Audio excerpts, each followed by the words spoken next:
Hello, our friends, Evolutionary Energy Arts family. Hello there, welcome back.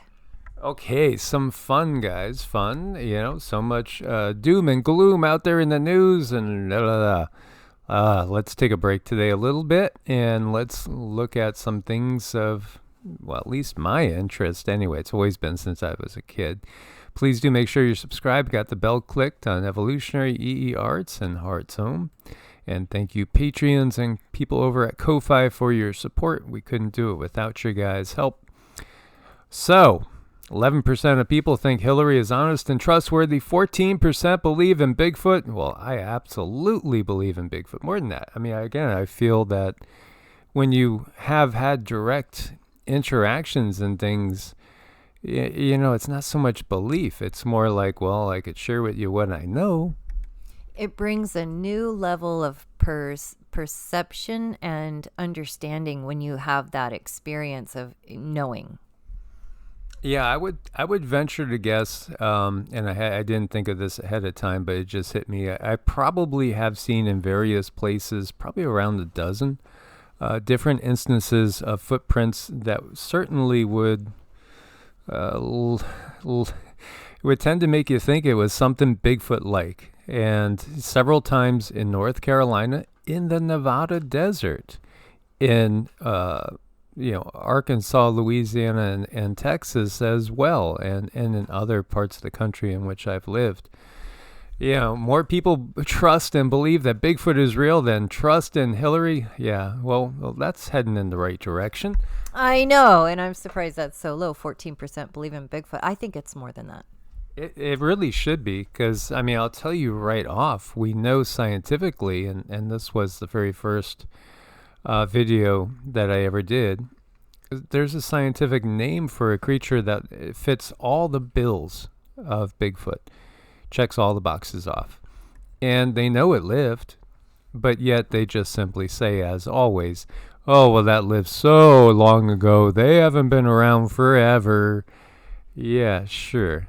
Well, I know, when it comes to good old Hillary, I think it should be less than 11% and way more than 14% on the Bigfoot island. But again, they always take things and they take a little bit of truth, because they know as human beings, we have that ability to taste truth. And they have ways of putting this information in front of us and then just twist it just so it benefits their agenda. And this is very, very common, and this is just sort of kind of how the way things go. Okay, so you look at this photo, right? And this gives you the proportionate size.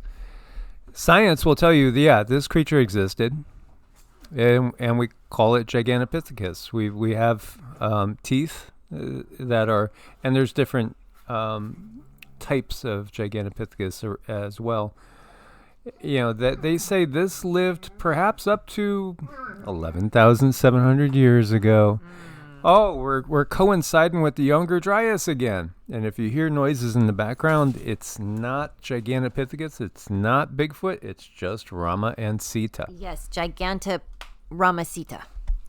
So if you go here, they say it's the genius of a large extinct group of apes that lived from 2.6 million to 11,700 years ago. What makes you think there weren't some survivors amongst those of a physical nature from the Younger Dryas event? Because, again, that goes right back to Younger Dryas exactly. Mm-hmm. And this is from Britannica.com. We know it existed. Did Bigfoot really exist? How Gigantopithecus became extinct. And, this is a real thing. This is something that we know of. And 10 feet tall, up to 10 feet tall, 1,000 pounds. Can you imagine the strength of this thing? I mean, the strength, seriously, mind-blowing strength. Gorillas are so strong.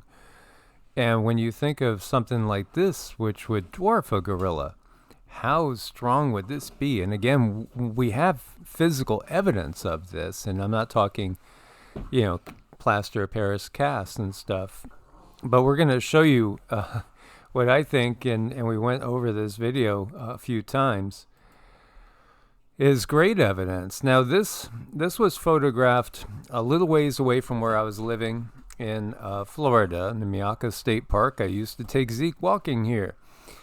And this is the Miyaka skunk ape photos. Now, skunk ape is a Bigfoot of sorts, generally a little bit smaller, more like your 6 to 7 foot range typically, but there can be instances when they're larger. They tend to be a little bit more orangish and reddish hair.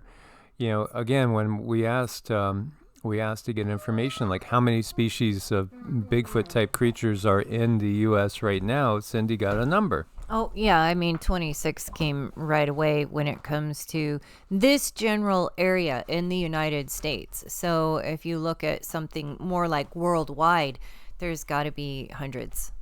And this is another photograph from Florida over on the West Coast, Miyaka State Park area. That some will say it's just simply a stuffed dummy or something. But, you know, again, what we're going to show you, I think, is the best I've ever seen. And I was surprised about it. Famous Patterson films have been analyzed by so many people inside and outside and saying, well, if you're going to do a guy in a Bigfoot suit, would you really think about putting a breast in there? I mean, that just seems kind of strange, but maybe you want it to be as legit as possible. And again, the Patterson film, look at the head shape, you know, the conical head, because we have skulls like that. We have actual skulls like that too that we find. Humanoid skulls with those conical heads. This, for me, for some strange reason, has been an interest of mine since I was a little kid. I mean, some of the first books I bought were about Bigfoot and UFOs. I guess, you know, it was part of my programming as we look at all the Patterson takes. Now, if you compare it to a gorilla, you do see some resemblances there, somewhat, right? But there are differences too. And it does, the Patterson film does have an air of legitimacy to it. Oh, yeah, definitely. It has that. And there's, like Mike said, all the tests that they've done things like looking at the skeletal, looking at the muscle, and could this be a guy in a suit? It's highly, highly unlikely. And if it is, it's probably the best fake on planet Earth that has ever happened. Well, there's been some pretty good fakes. This is Nuke's Top 5, and he's got 3.93 million subscribers. And so this was what I only remember how I found it. And he is quoting 5 mysterious creatures caught on camera, top 5 strange creatures. And so track down the original shot of that. And this is Josh Highcliff. He's got 1.45 thousand subscribers. And this was October 28th, 2013. He says, here is exactly what I seen. I'm not sure what it is, but can someone please tell me? Is there a person who can do a video analysis or something? I got scared and ran away. And Sita's getting scared and running away. Sorry, guys. I wish I stayed to keep taking the movie. This was located about 9 miles west of Tunica, Mississippi, on his hunting property at about 6 p.m. He was out hunting hogs, just sitting in a part of the swamp. I have heard them before, not too far from the road. I was wearing a hunting camo and just sitting dead still waiting for it to get dark because that's when the hogs come out. I heard a noise behind the tree I was sitting in. I thought it was the hogs. When I got around, I could not believe my own 2 eyes. There was this huge black thing crouched by a dead cypress tree about 50 yards away. I thought it was a hog, but I saw these big shoulders and a head upright with hands. It looked like it was digging out the stump. My first instinct was to run. I did not even think of shooting, and then I know no one will believe me. It was like everything slowed down. I was scared. I took out my iPhone, started videotaping it. I guess I pushed the record button twice because it stopped, it blinking red, but I pushed it again. I heard a truck driving down the road, and the darn thing stood up. I was trying to be dead quiet. When it stood up, I could not control myself and ran. That stump was huge, and I guess the sucker was 7 feet tall. I'm a hunter and pretty darn good at guessing size. That ain't no bear. I don't know what to think. If someone can tell me what it is, or someone was trying to prank me, I don't want to go back on my land. This is the first movie I've ever put on YouTube. The video looks better on my phone and computer. I always heard stories of skunk ape and Honey Island swamp monster from these parts, but never thought about it being real ever. Has anyone else ever seen anything like this in Mississippi? So the area that this is located at is Tunica, and here's Tunica, 9 miles west. So heading out really very, very close to the Mississippi River itself. The thing that surprises me is there's not all that much cover. We've been in some much heavier, dense wooded areas and swampy, dense wooded areas with a lot more cover. So it just kind of surprises me, because when you zoom in, you see this is a farming area. This is a big time farming area. And he must have been somewhere down in here.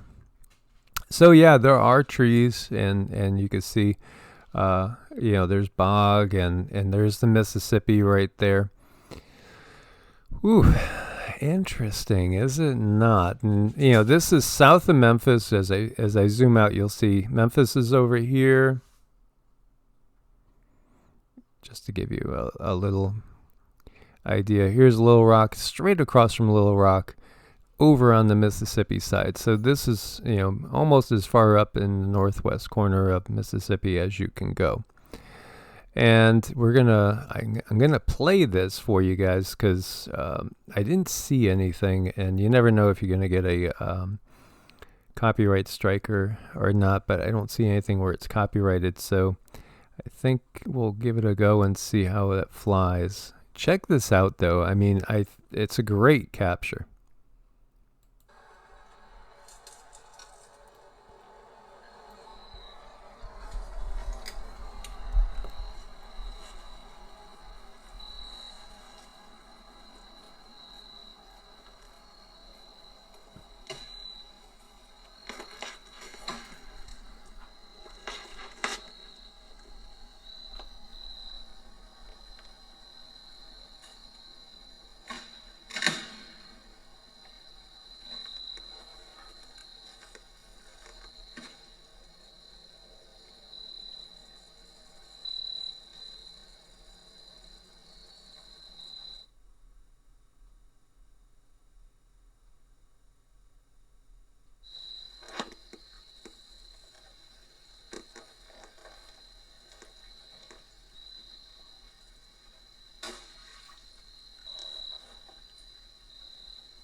So I just have to talk about this for a second while we're watching this video. One thing that I was having trouble with was I know that these creatures have very powerful senses, and I was really surprised that he didn't just get up and turn around, because they do sense humans. But as I'm watching this, the parts where the video starts to get a little bit blurry, in that moment, he's starting to sense something watching him. So there it is. I did sense it. It's just very, very subtle, but I want you guys to feel into this too. And you could hear him breaking off big chunks of wood from the cypress tree. And if you've ever watched apes in nature, a lot of times they'll open up wood and eat ants and eat termites, things like that. That's just kind of typical behavior. Again, these beings are more intelligent than most people would probably give them credit for, and some of them are extremely intelligent, more intelligent than most humans in many ways. There's many different types, many different types and species, but we'll continue here.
Okay, so that did look like somebody to me that was in a panic, did not?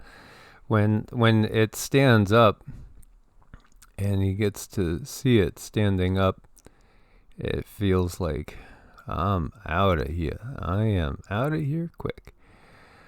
So I took some stills of this.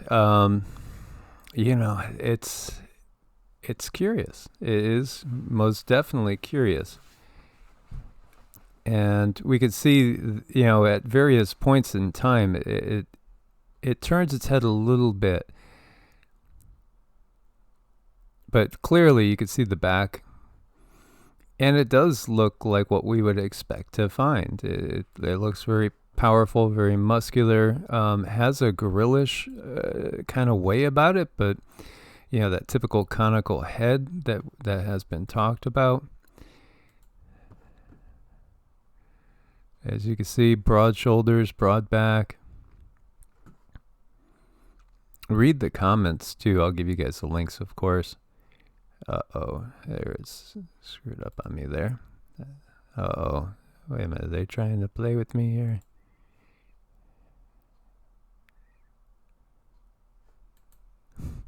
Sorry, guys. This is where being hacked. I would just cut it. They're going to do worse. Okay, so anyway. What you think? What's your thoughts? Yeah, I'll give you guys the link, but, again, it's not the densest wooded area, even though it appears to be here. This woods doesn't really go on for, dozens of miles, hundreds of miles. It's swampy. And there's been so many sightings like over in Arkansas of, the famous legend of Bogey Creek, the Bogey Creek monster, etc. In that area, we've seen more than one occasion footprints. We felt it. We were on a property that we were looking to purchase over in Arkansas in that way. And, the creepy vibe and the feeling of get out of here. Like something was telling you, this is my home, get out of here. And, and then I found a footprint and I've shared it with you guys, that particular footprint. And then we heard like something whacking against a tree. And Cindy was concerned at that point in time. Well, yeah, because I'm deaf on one side of me, and I could still hear that. So I'm like, okay, it's probably time to go. But I wanted to just speak for a moment about all the naysayers that say, oh, how could these be? They never find any dead bodies. How come there aren't dead bodies? These are extremely intelligent beings. Many times they're interdimensional, so they can rotate between dimensions. Also, those that are not, they take very good care of their dead. They're not just going to let their dead just die and rot. And even if they did, it's really rare that you find something like a bear skeleton in nature. It just gobbles it up. So you take that information and couple it with these beings they appreciate and they cherish and they understand, the importance of taking care of their loved ones and their families and in a very proper way. You're just not going to see that. It's not going to happen every day. Although I have read about times where they have found bodies and went into them and labeled them, and those I believe all of it. But I've been in a position in my life where I grew up with these things up in the mountains and I could feel them and they would watch over me. I went riding my horses in the mountains, in the Rocky Mountains, all alone, no phone, no helmet, just little old me, horse, no saddle, just bareback. And these beings watched after me. So I got a good sense of when they're around, there's a sense, and now there's a vision. So you bet I believe it because I've had that experience.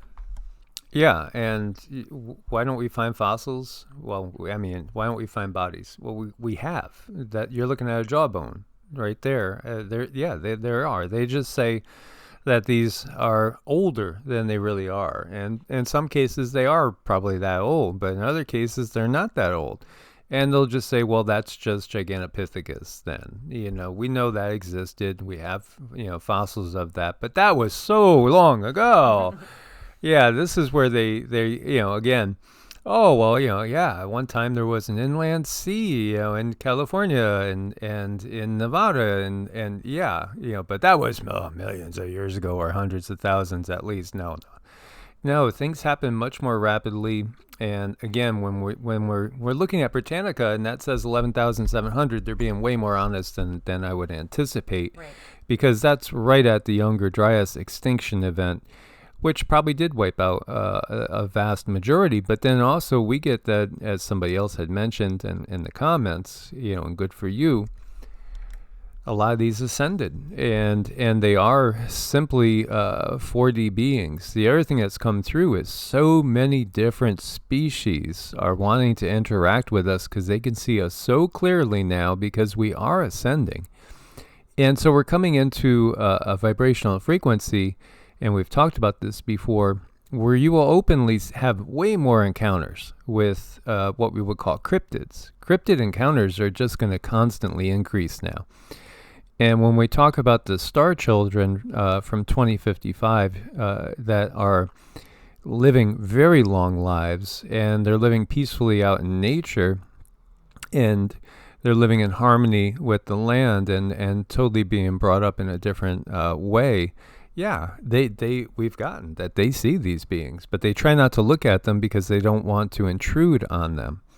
They know these beings are there. They could see them anytime. And this is where we're at. We're like a decade or, for the general public, for more of the general public, we're a decade or two away from the general public having a lot more cryptid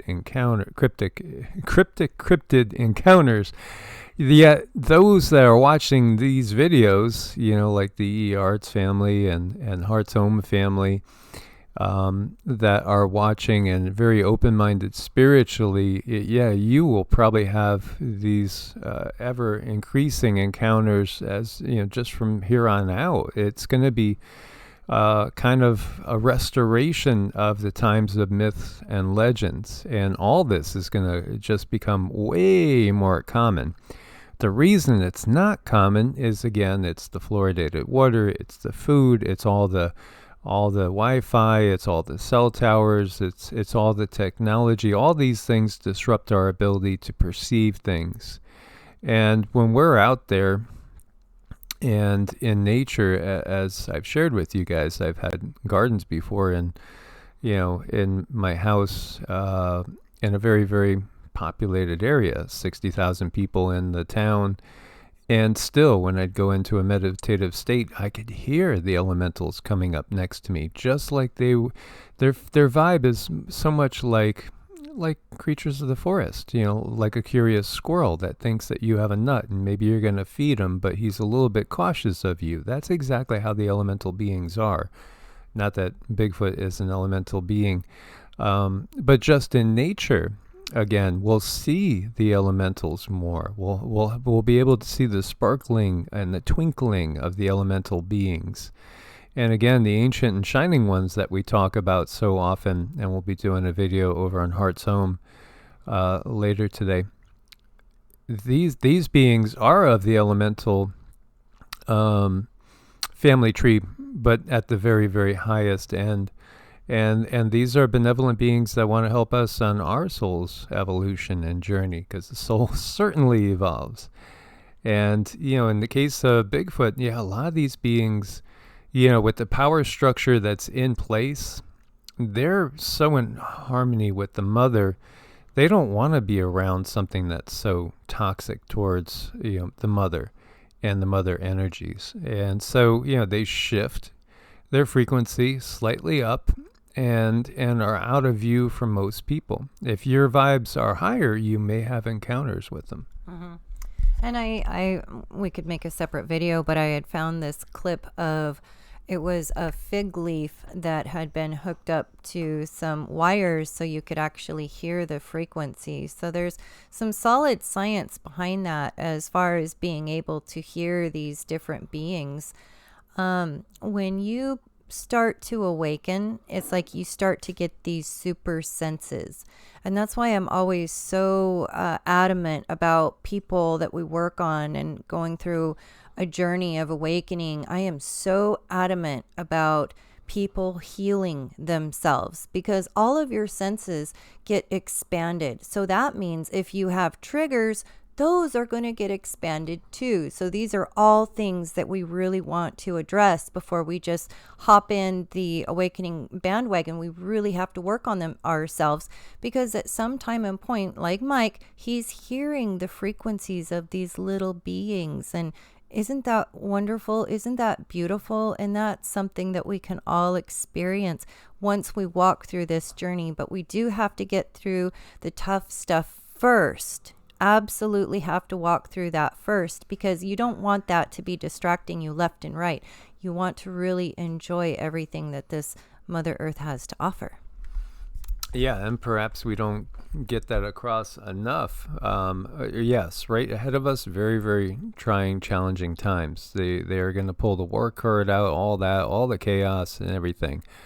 I'm really looking forward to coming out on the other side, because really, once we come out on the other side of what's immediately ahead of us, then we're starting to really walk our way home. I mean, we're on our way home now, but we will really have a bigger opportunity to walk ourselves home, so to speak, and to start to become much more intertwined with the rest of creation that's around us all the time, but too terrified to show themselves to a humanity that's in such a lowered state, such a low vibrational frequency, with all the things that humanity does through this control system of destroying and toxifying the mother, again, the planet itself. They obviously, I mean, it's just, of course you would try to avoid humans. They try to avoid humans, because humans are dangerous. The system is dangerous. And so, they view us with much more caution than perhaps we would view them, even if we saw a being that was twice the size of us. Yeah, humans have obviously been so destructive upon the planet with the belief system and the control system that's in place and all the technologies in place. So as those start to disintegrate, we are those that choose the natural path are going to come more and more in harmony with the mother, and they're going to find they're living longer, healthier lives. They're going to discover there's a whole new world that's been here the whole time. They just haven't been able to perceive it. Some people have. And often when you can perceive that world, then you get labeled all sorts of things, from schizophrenic to delusional to this to that. Yeah, that's all part of this control matrix too. Not that there aren't people that have real issues, but again, a lot of people that are what we would call gifted, or they just simply have the abilities to perceive in a wider spectrum than most, are ostracized by society because they're dangerous to the system. So again, they're put on different MEDs. And this is all about dulling down their senses, getting them to put on, the blinders, the tunnel vision, so they can't perceive that which the controllers don't want them perceiving. But we're going to throw all that off, those that stay on the natural path, and we're going to open our eyes to a magical new realm that's full of surprises. Mm-hmm. Absolutely. I mean, this world is very, very magical. If you want to see what else is out there, it's just awesome that you have a choice. You have a choice. You can step into that magical world. As always, guys, God bless. We look forward to your comments, and namaste. Namaste.